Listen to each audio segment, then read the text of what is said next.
Тәжікстан сыртқы істер министрлігі Мәскеу әуежайларында Ресейге заңды түрде кірмек болған мыңнан аса азамат өте алмай тұрғанын мәлімдеді. Ақпаратқа қарағанда санитария талаптарына сай келмейтін жерде отырған оларға ыстық тамақ берілмеген.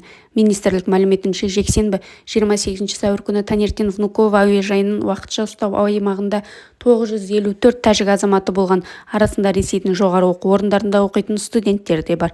Біраз уақыттан кейін олардың арасынан 322 адам шекара бақылауынан өткен, ал 306 адамды Ресей жағы еліне қайтаруды жоспарлап отыр. Мұндай шектеу шаралары тек Тәжікстан азаматтарына қатысты қолданылады деп хабарлады Тәжікстан ақпараты. Ресей билігі бұл оқиға жөнінде түсініктеме берген жоқ. Бұған дейін Тәжікстан ақпараты ел азаматтарына Ресейге бармауға кеңес берген еді. Мекеме мәлімдемесінде ол жөнінде тікелей айтылмаған, бірақ құқық қорғаушылар бұл ұсынысқа Крокус Сити Холл концерт залындағы шабуылдан кейін Тәжікстан азаматтарының Ресей құқық қорғау органдарынан қысым көргені түрткі болды деп есептейді.